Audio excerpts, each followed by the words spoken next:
Friends, I'm sure many of you are exposed to social media or videos and these short little clips. And whenever I would watch these short little clips, one of the few things that would always catch my attention and always grab my interest was Domino's. Now, when I say Domino's, I know some of you just immediately think of the Domino's pizza, but that's not what we're discussing here. I'm talking about literal dominoes. Dominoes that are usually set up only to fall. And just the intricacy of how people would usually set up the domino in such a way, and how all of that, after a single push, cascades into a series of falling and end up forming a picture. Those are always so fascinating to me. And among the things that dominoes were fascinating, the crazy part is that for some of these domino pieces, you never know what it's going to look like until everything has been assembled first. And then even after everything is assembled, it's not clear. Only when they topple, all of them topple, do they for some of them end up forming a picture that you finally see. Now, domino, if you think about it, let's imagine that you are an ant that are looking at these domino pieces, and that you are an ant that are working hard to set up these domino pieces one by one, but all of a sudden,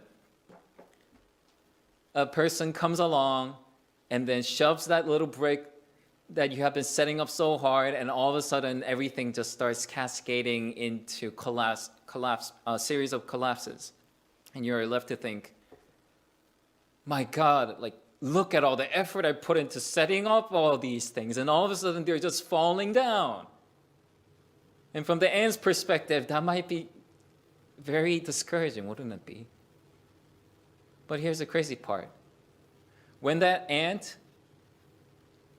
gets on someone's hand or goes to a high position and then observes the domino pieces from on high and finally see the picture that the dominoes were meant to picture,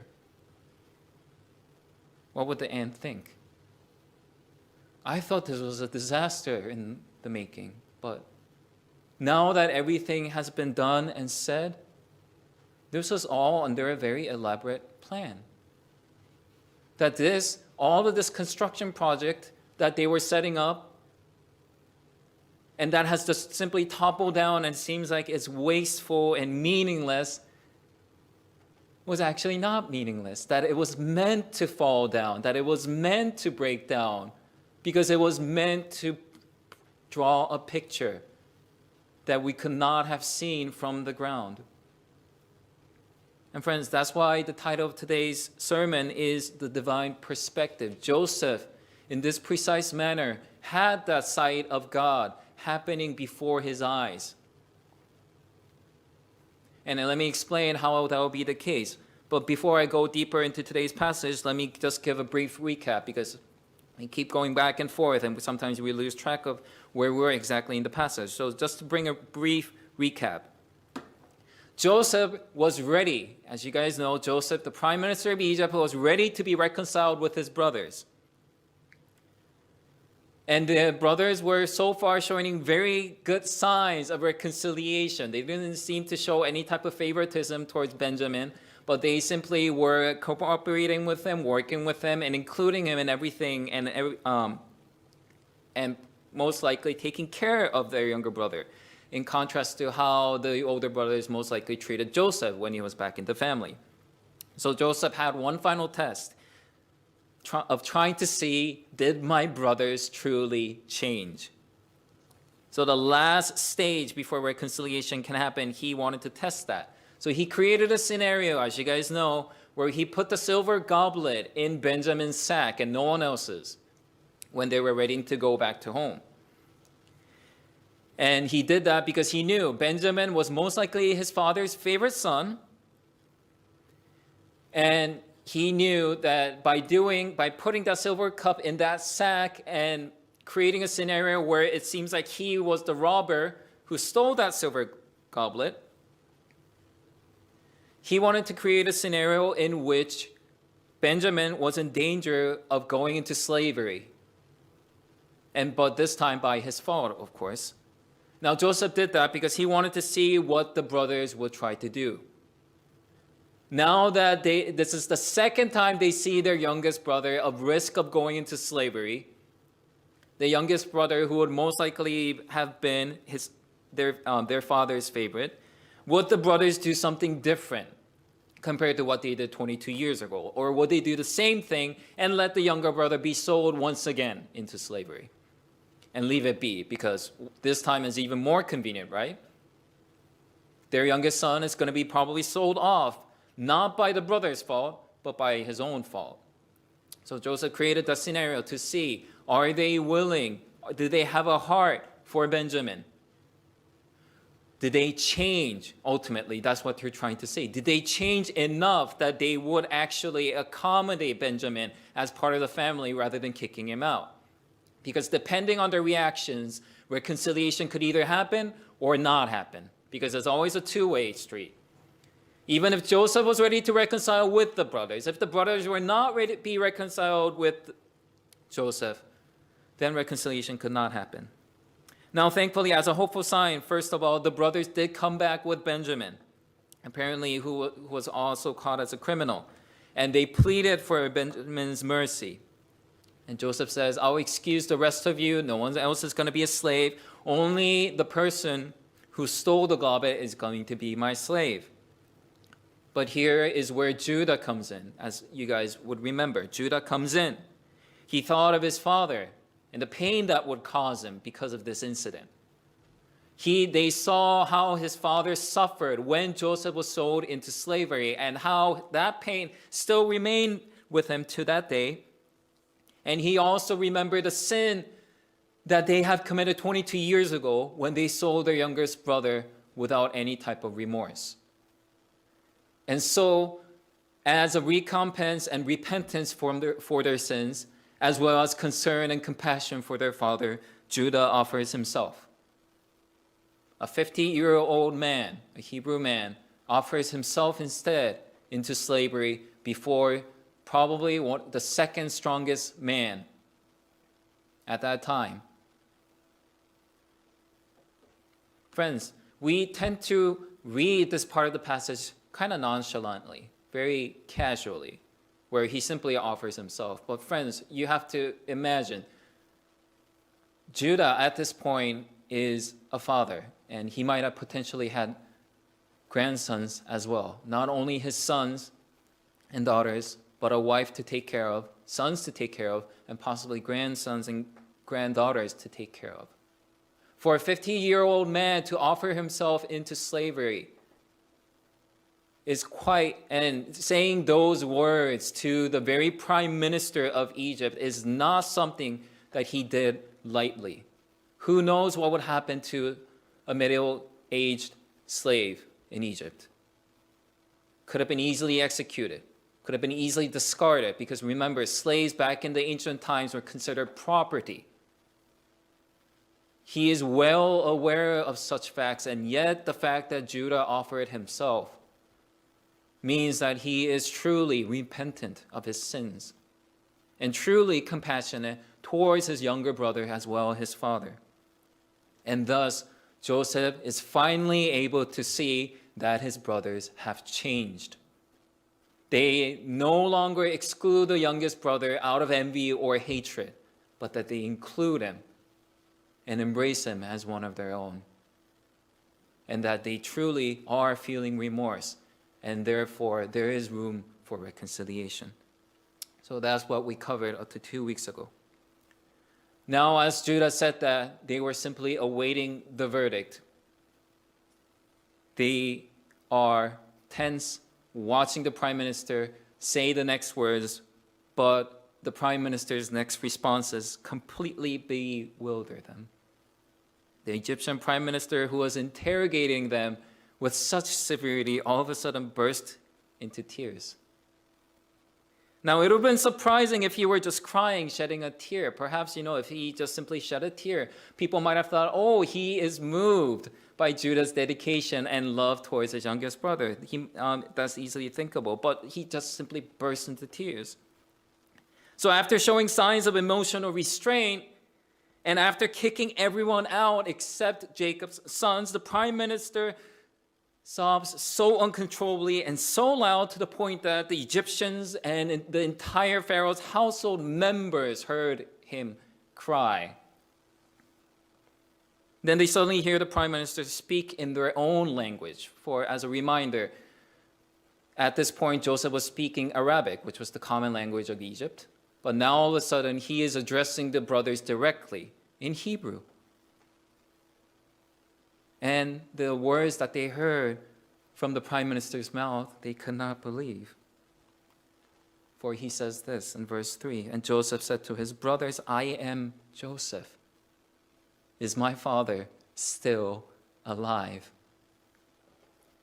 But his brothers could not answer him, for they were dismayed at his presence.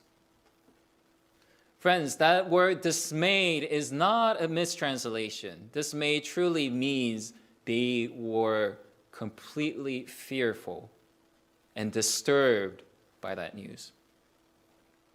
Why were they dismayed? They just found out that the youngest brother they thought was potentially dead, at best alive and as a slave, is now the prime minister of Egypt. That's usually a cause for celebration. So why are they dismayed? Well, it's simple, isn't it? They're thinking, we're dead. We're dead. That Joseph that we sold into slavery 22 years ago, that Joseph that we could not get the guilt out of our hearts all this time because we sold him, that Joseph is now the prime minister of Egypt by some miracle. We're dead. Because now he has the power. Now he knows who we are. But friends, obviously, did Joseph have vengeance in mind? No, if he did, he wouldn't go through all this trouble of making these trials up. The moment he became prime minister, he should have done what? Gathered an entire legion of Egyptian armies and made into Canaan, bring the brothers before him, and made them suffer. But he waited all this time for them to come, as well as passing all these trials, because as we've seen, he has reconciliation in mind. And friends, remember, the whole reason why he's crying is because he is being healed. He's feeling relief. He's feeling peace. He's feeling joy. And that's why he is crying. So he tells them to come close to them. And he says it very politely, please. And he tells them this, verse 4. I am your brother Joseph, whom you sold into Egypt. It's quite a piercing statement, isn't it not? Because it is true. Fear and guilt would once again penetrate the brothers' hearts as they probably heard those words. As much as they hated to admit it, what Joseph said was true. And Joseph had all the power and justification to exact vengeance on his brothers.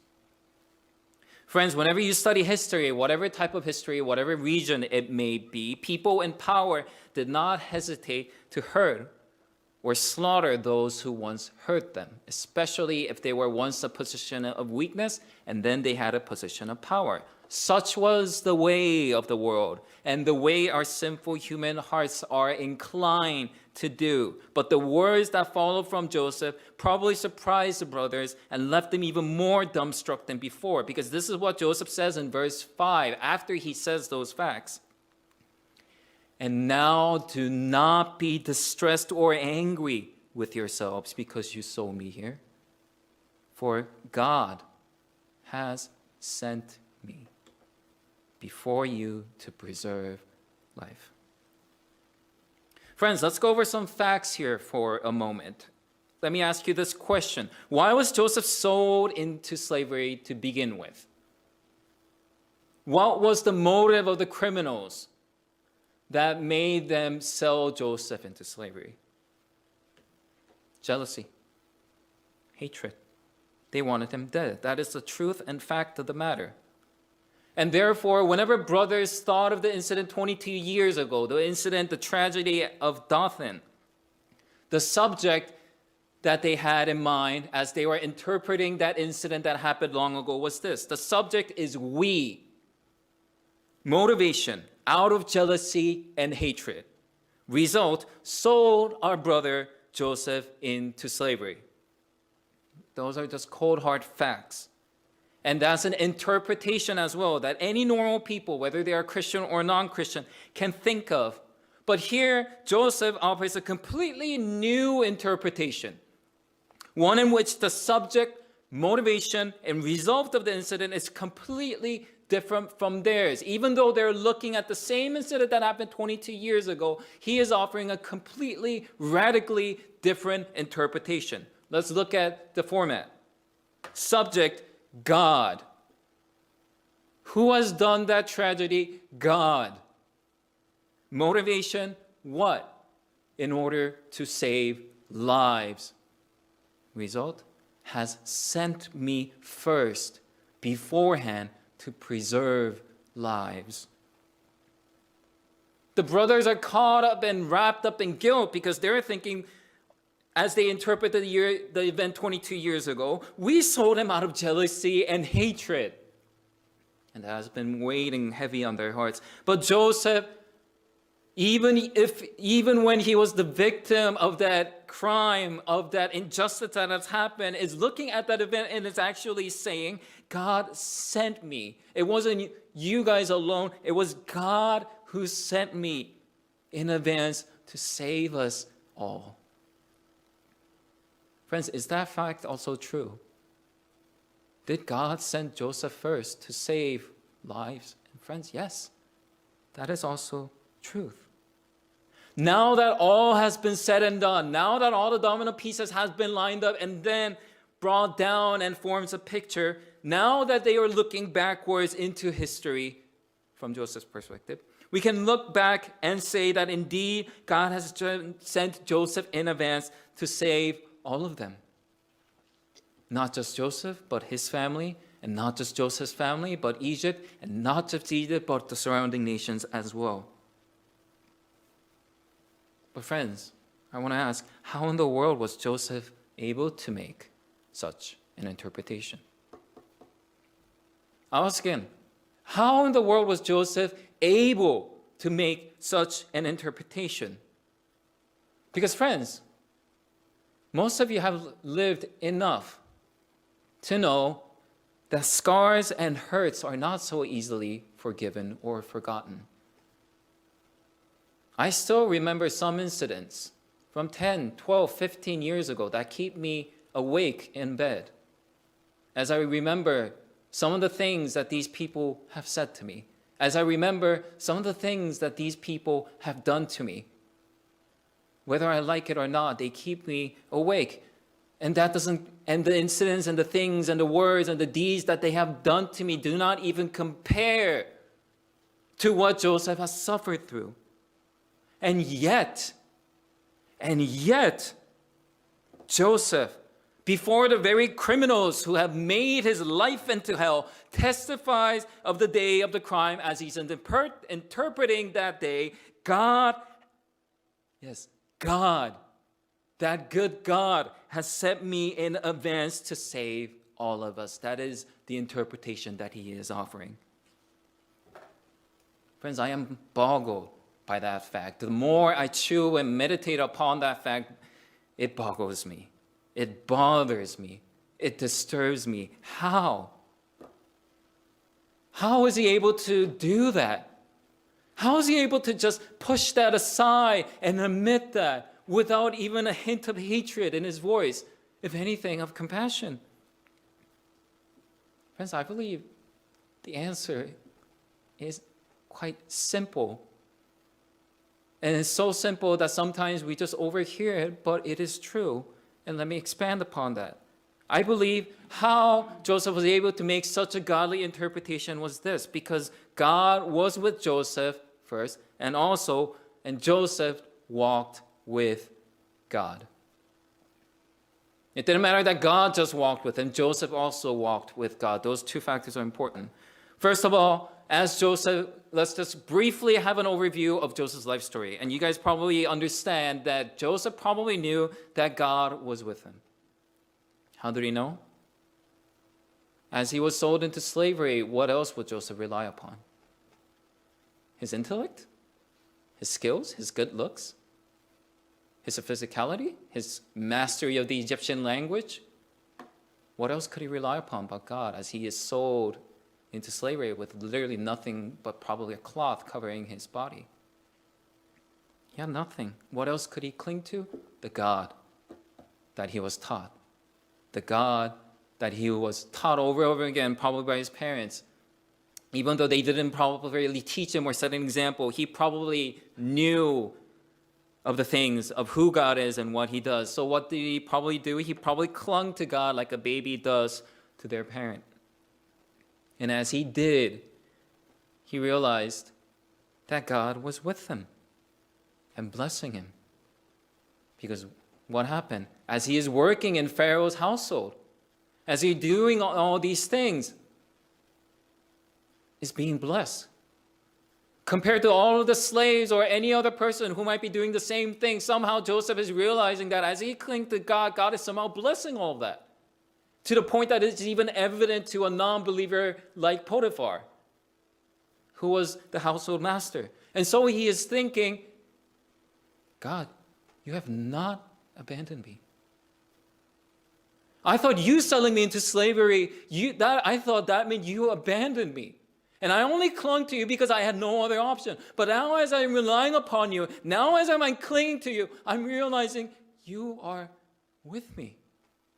And I don't understand the reason why you're leaving me here. But one thing for sure that I'm seeing right now clearly is this: you have not left me, but you are with me. And you are guiding me, and you are blessing me. You are not just real, but you are good. You are not just good, but you are powerful. You are not just powerful, but you are with me. And you are walking with me every step of the way. So he realized that first. Secondly, he realized that God had promised him a good future. And that's laudable, isn't it? He's right now, imagine, point of view, perspective from Joseph.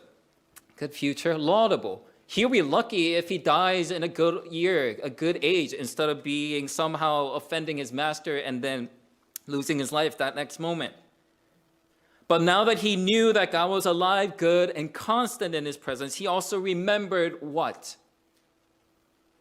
God gave him a dream, 2 dreams, in fact. And you guys know the content of the 2 dreams.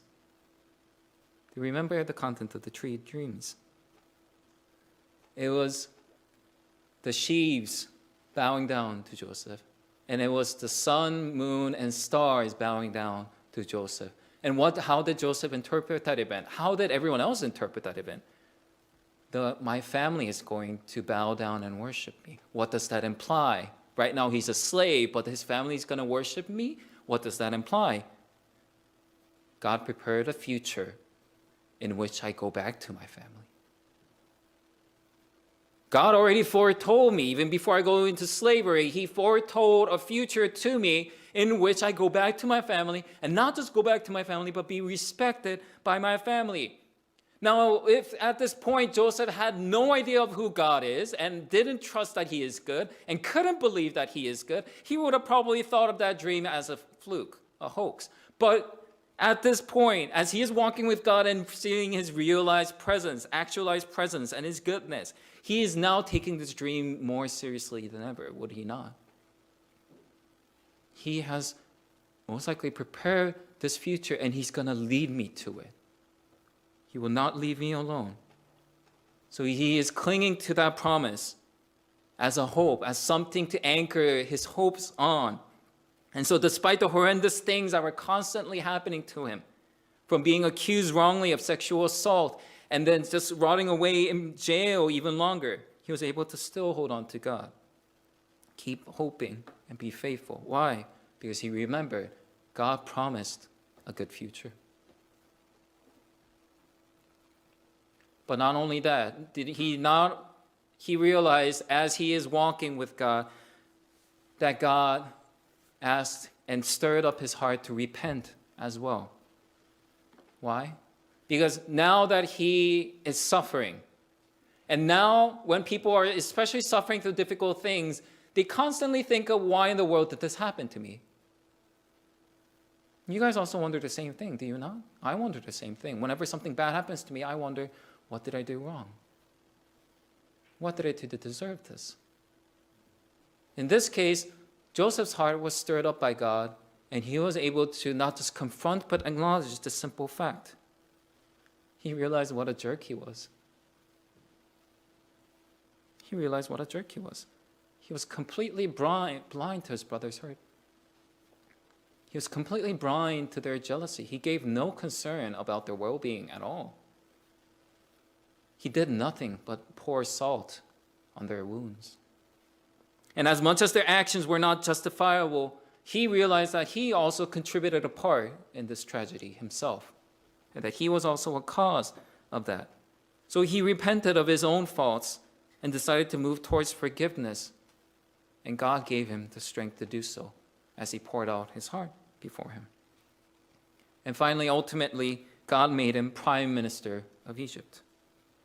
Instead of freeing Joseph, for that would be the logical sequence, right? If God were to give me what I desire right now, what he probably dreamed of and could have imagined was not to be prime minister of Egypt, but to just go back to his family. But instead of going back to his family, God, for some reason, decides to make him prime minister of Egypt. And how did he become prime minister of Egypt? By interpreting a dream once again. 2 dreams of Pharaoh. And he interprets it, 7 years of prosperity and then 7 years of famine. Now, as well as horrendous incidents, when amazing incidents happen, most of the time, if you are usually a awake person, if you are a person who is sensitive to these things, you would normally ask the question, why me? How in the world a Hebrew like me became prime minister of Egypt? And he probably asked God, why me, God? Why in the land of Egypt?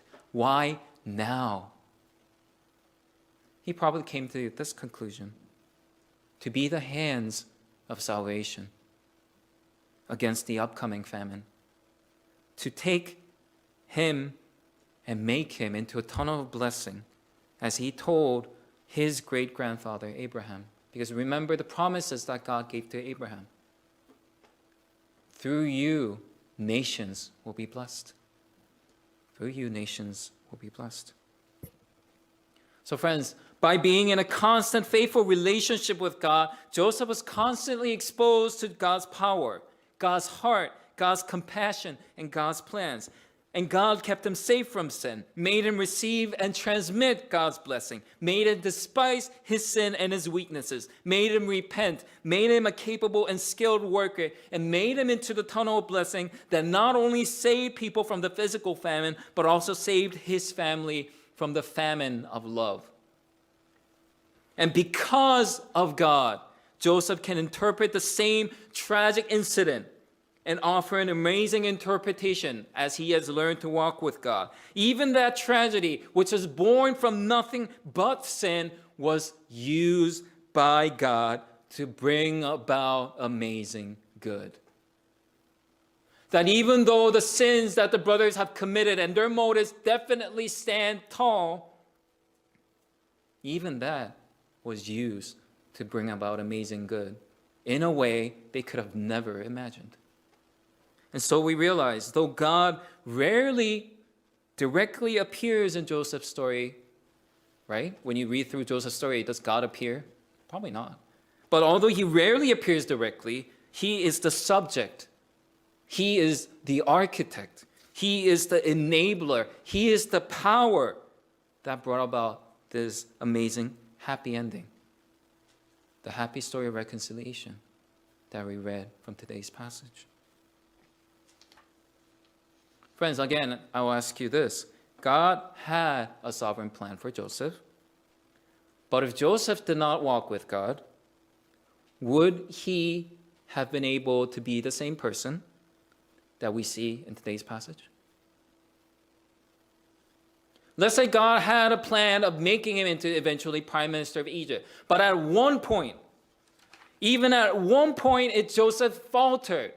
Whether it be temptation to Mrs. Potiphar, whether it be being sick and tired of being a slave and complaining, whether it be just being in despair and throwing out insults towards God because he has been wrongly imprisoned. At any of these points, even if God was with Joseph, if Joseph was not and has decided not to walk with God, would Joseph have been prime minister, do these miracles, and bring about these amazing blessings that we see today? I don't think so. I don't think so. So friends, I want to encourage you. The same power is with you guys. The same power that led Joseph through the fire and through the waves of life. The same power that has transformed the hearts of the criminals, the war criminals called Jacob's sons. The same power that is bringing about such reconciliation and blessing lives within you and is walking with you. But if you do not walk with him faithfully and constantly, you will never fully, truly experience this type of blessing and grace that Joseph is experiencing. Friends, do you want to be blessed? Do you want a happy life? I don't think any of us wants an unhappy life, do you? That's why we're all making plans for the future. That's why we're studying hard to pass these exams. That's why we're working hard in these careers to make sure that we're not just saved from barely being fired, but advancing in our careers. That's why we're building relationships. That's why we're going to parties. That's why we're attending these social events. That's why we're studying up on the latest technology. That's why we're doing all these things, because we want to be happy. We want to be well. We want to be joyful. We want to be stable. We have all these desires and yearnings, and especially after the tragedy of 2020, we just want to be well, don't we? Hope for a better year. Friends, I can assure you, as we have studied through the passage of Genesis and through the example of Joseph, God does have that in store for you. He does. But if you do not walk with God, and you even have difficulty holding on to him once a month, how do you expect his blessings, in the sense that Joseph is experiencing, to be flowed through you? Now, don't get me wrong. Does God have a way of still redeeming even the worst of our mistakes and our sins? Yes, he does. But friends, I want to encourage you, look at the example of Joseph. Look what he is experiencing. Look what he is going through. Not just because he had a high position, but look at the amazing healings and the dramas that he is experiencing and able to do in his life because he walked faithfully with God. So friends, I want to encourage you. Walk with God, because the same power lives with you, walks with you. So do not refuse him and make him wait at the door. If you want to see that in your lives, in your church's lives, in your relationships' lives, learn how to depend on God and cling to God like Joseph did when he was in slavery. And perhaps if God has a real sovereign plan for you, and if God really, really loves you, and you have difficulty depending on him, then he will give you trials. He will give you hardships. Break your bones. Destroy your health, your relationships, your schools. At times, he does that. Why? Because we have difficulty depending on him without it. Because we think our lives are fine, that it is being built by our efforts, and that is the biggest lie we tell ourselves. So to break us and shatter us from that illusion. God might, if He loves you, introduce these pains in our lives that we may depend on Him, because that knowing God and walking with Him is so much more worth that pain. Joseph's story is a testimony of that. That pain that he went through, he's saying is worth it. He is, quote unquote, happy that he has been sold into Egypt. Why? Because he has behold God. He has encountered Him and has seen what He has done. So friends, I encourage you, walk with God, for it holds a promise. May that blessing be with you in the new year. Stop making plans outside of God. Stop trying to build a paradise without God. That's not possible. We're too weak, we're too frail, we're too sinful to make that happen. So please walk with God, for it holds a promise. And He will have a way of using even the most tragic incidents in our lives to use it for the better. May this conviction, may this truth be with you all as you reflect upon 2020 and look forward to 2021. Let us pray.